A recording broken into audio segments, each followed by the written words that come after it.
اول شعر دا دی چې چا چې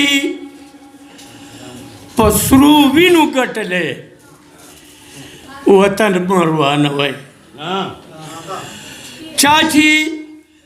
په سرو وینو ګټلی وطن مروانه وای دا د جنت په شانته ښکلی وطن مروانه وای موجوده لیډرانو مشرانو دې ټولو ته وایم دا د الله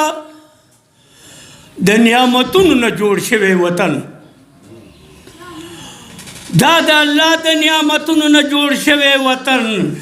دا د الله د رحمتونو نه جوړ شوی وطن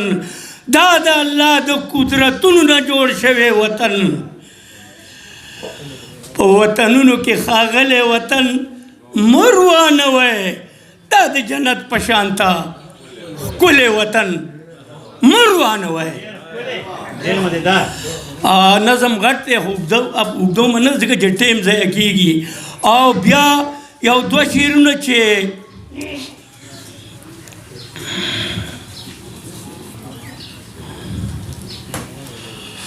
نه په انګلیش نه په پارسی او نه په اردو شعرونه وایم نه په انګلیش نه په پارسی نه په اردو شعرونه وایم پښتون یم پښتنو ته په پښتو شعرونه وایم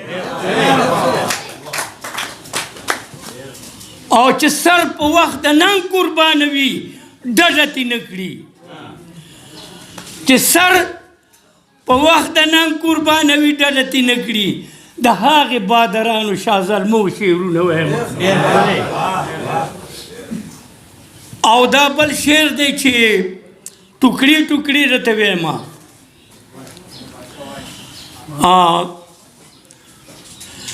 سرې شونډې نری ورځي سپین رخسار غواړي پاگل دی سرې شونډې نری ورځي سپین رخسار غواړي پاگل دی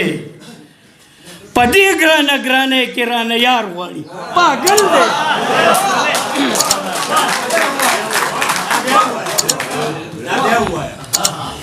سرې شونډې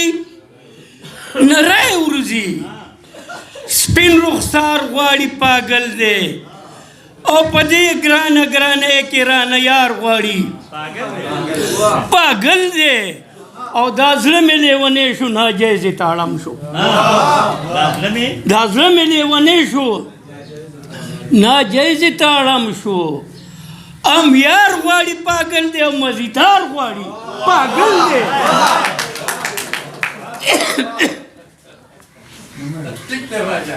او د ښکلو د غرور د تکبر نه خبر نه دی د ښکلو د غرور د تکبر نه خبر نه دی د ښکلو په مهلت کې انتظار غواړي پاگل دی د ښکلو په مهلت کې انتظار غواړي پاگل دی او تعلیم شپاړسم کړی ډګري ورسره هم ده تعلیم شپاړسم کړی ډګري ورسره هم ده اوس ګرځي په دفترو کې روزګار غواړي پاگل دی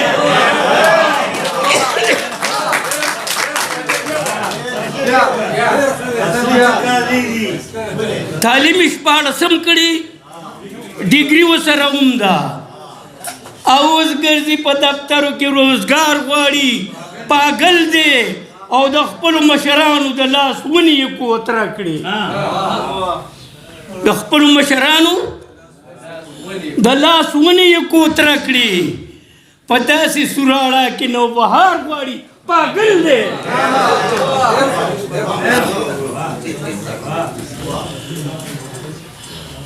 او د خان سره ناظر دی په کوټه کې اوسیږي د خان سره ناظر دی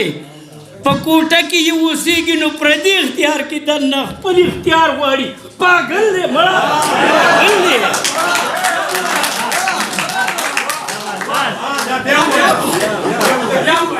د خان سره ناظر دی په کوټه کې یې اوسېږي پردي اختیار کې دننه خپل اختیار غواړي پاگل دی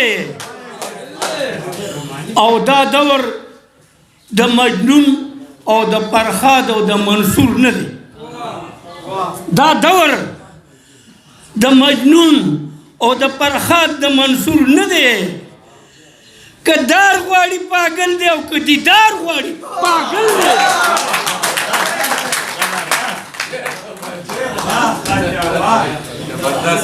او په خوند نه پوهېږي کلیاړواله صاحب ذرا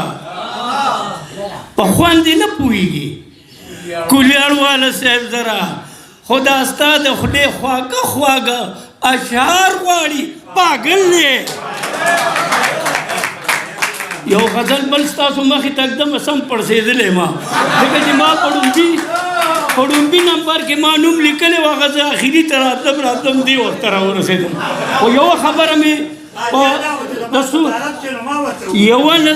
په نظر کې راله چې سبحان خان مې ولید ډېره موده بعد نو ډېر باندې خوشحاله شوم دې ما نه پېژني زه یې پېژنم دا بل شعر دی چې موی چې نظری لګي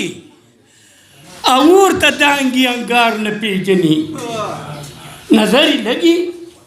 ورته دانګي انګار نه پېژني او ځان ته هوښیار وایي خو په خپله هوښیار نه پېژني سپږمۍ ته خیږي د سپږمۍ د پاسه کور جوړوي سپږمۍ ته خیږي د سپږمۍ د پاسه کور جوړوي خو دومره ضدي دی چې دیدن او دیدار نه پېژني دومره ضدي دی چې دیدن او دیدار نه پېژني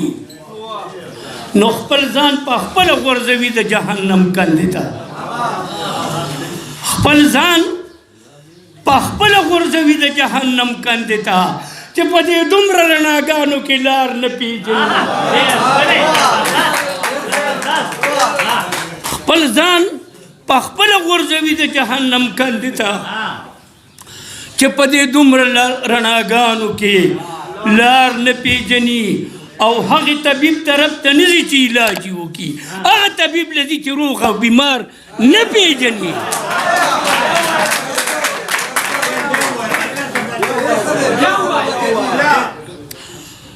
هغې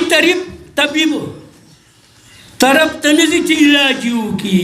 هغې طبیب له ځي چې روغ او بیمار نه پېژني او یو ورځ به ټک د زړه په سر ورکړي ږیره به یې کړي یو ورځ به ټک د زړه په سر ورکړي ږیره به یې کړي عقل شته خو په لستوڼي کې مار نه پېژني عقل شته یو ورځ به ټک د زړه په سر ورکړي ږیره به یې کړي عقل شته خو په لستوڼي کې مار نه پېژني او سودا له تللی دی د ګوړې په ځای زخر اخلي سودا له تللی دی دا دنیا بازار دی سودا له تللی دی د ګوړې په ځای زخر اخلي سودا له تللی دی د ګوړې په ځای زخر اخلي سودا کوي ولې سودا د بازار نه پېژني او د ښه او بد تپوس یې نه کوي خو ځان مړوي د ښه او بد تپوس یې نه کوي خو ځان مړوي لکه څاروی پکې غنم او جوار نه پېژني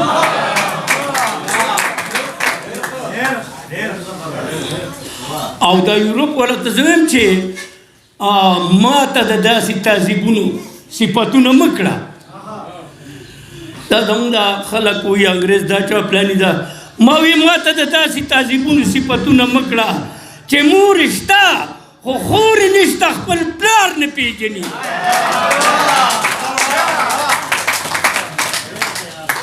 ما ته د داسې تهذیبونو صفتونه مه کړه چې مور شته خو خور یې نشته خپل پلار نه پېژني یا کلیاړواله صاحب زره غزل چاته وایي دا په یا کلیال والا صاحب ذرا زګورې بوډای م تاسو ټول له خیره ځوانه یا کلیال والا صاحب ذرا غزل چاته وایي دا په دولت مین ستا ښکلي اشعار نه پېژني